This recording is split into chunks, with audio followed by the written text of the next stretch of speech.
अस्सलामु अलैकुम वरहमतुल्लाहि वबरकातुह। मोहतरम भाइयों, बुज़ुर्गों, दोस्तों, एक बुज़ुर्ग इंसान वो बुलंदशहर से दिल्ली की तरफ रवाना होते हैं। रास्ते में लोनी में कुछ शरपसंद नौजवान उनको एक कमरे में लेकर जाते हैं और वहाँ ले जाने के बाद उनकी दाढ़ी काट दी जाती है, उनके साथ बदसलूकी की जाती है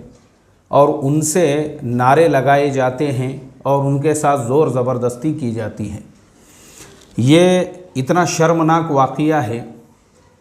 और मैं आपको आज ये पूरे वाक़ये को टेक्निकल एनालिसिस करके बताने वाला हूँ। ये वाक़या क्यों पेश आया, इस वाक़ये के पीछे क्या राजनीति है, क्या सियासत है। एक 70-75 साल का बुज़ुर्ग आदमी जो बुलंदशहर से दिल्ली की तरफ निकलता है और लोनी कहाँ है मैं आपको बताता हूँ। लोनी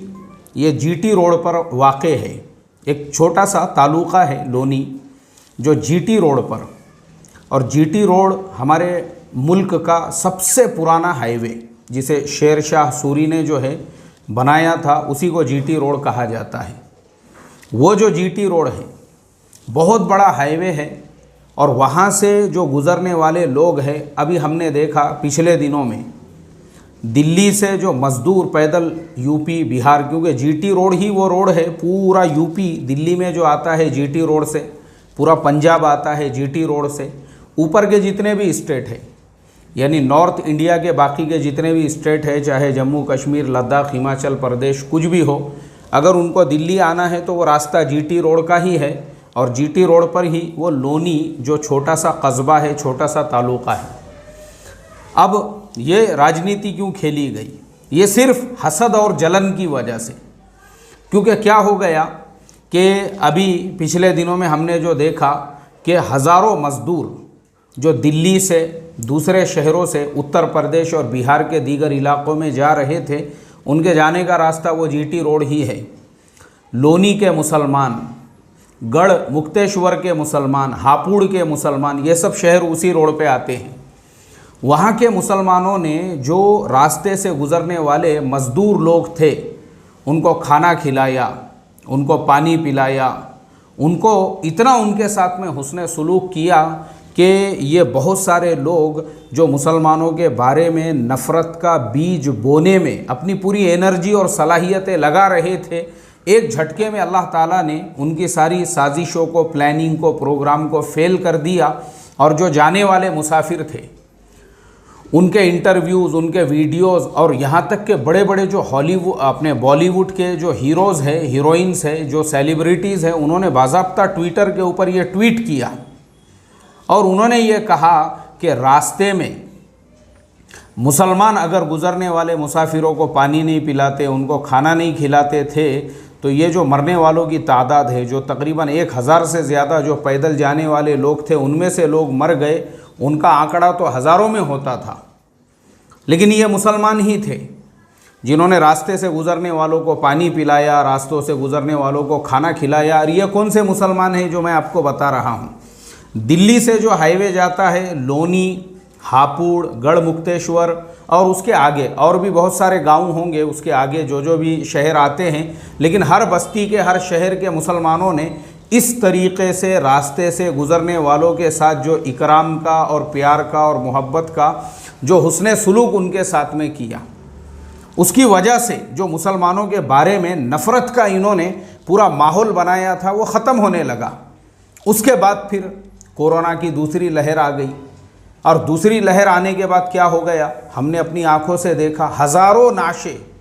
कोई पुरसाने हाल नहीं, लोग हॉस्पिटलों में छोड़ के भाग रहे हैं और दवाखानों में अपने सगे बाप की नाश उठाने को तैयार नहीं। ऐसे में मुस्लिम नौजवानों ने हज़ारों नाशों को, हज़ारों, एक एक शहर में, आप सोचो, हमारे शहर पूना के अंदर खुद एक नौजवानों की टीम ऐसी है जो पिछले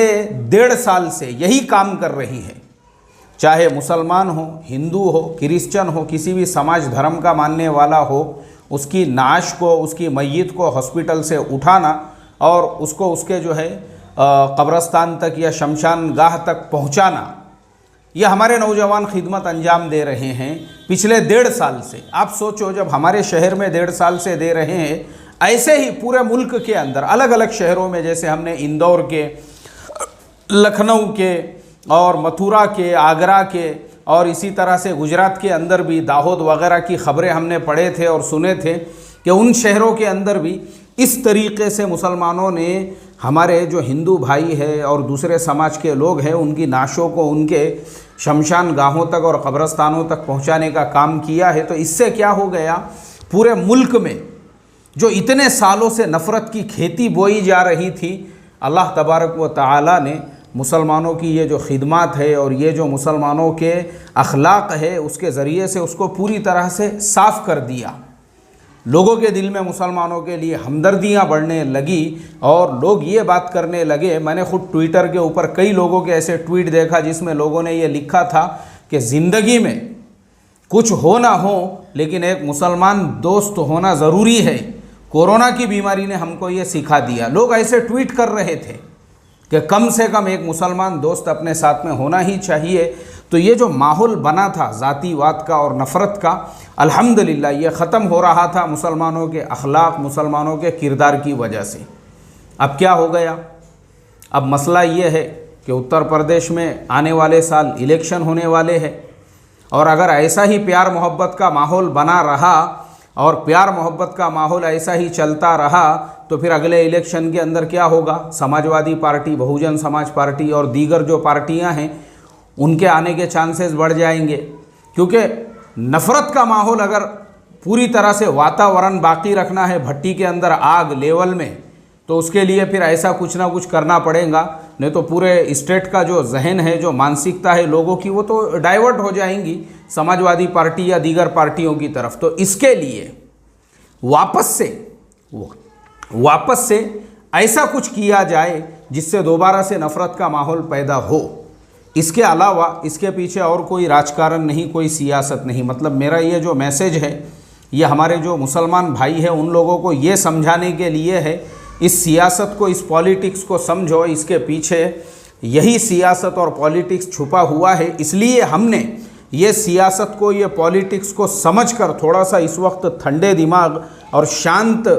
जहन के साथ में ये काम करना चाहिए कि बजाय भड़कने के और बजाय इस उन्वान पे भड़कीले वीडियोस बनाने के और सोशल मीडिया पे इस न्यूज़ को चलाने के और इसको ज़्यादा, क्योंकि वो ख़ुद ये चाहते हैं कि मुसलमान इस न्यूज़ को चलाकर इसको टैगलाइन ऐसी नफ़रत भरी दे या जोशीली और जज्बाती दे जिसकी वजह से उनको मौका मिले कि देखो मुसलमानों के बयान कैसे कैसे आ रहे हैं। ये इसीलिए हो रहा है। हम लोगों को पता होना चाहिए कि आईटी सेल जो है वो पूरी तरह से अपने काम में लगा हुआ है, तो हमको उनको मौका नहीं देना है। याद रखो, हमारे मुल्क के हमारे हिंदू भाइयों की अक्सरियत आज भी ऐसी है जो हमारे साथ शीरो शकर के साथ में रहती है और माशाअल्लाह मुसलमानों के इस इकराम की वजह से, अखलाक की वजह से, किरदार की वजह से मुल्क का माहौल तकरीबन बदल रहा है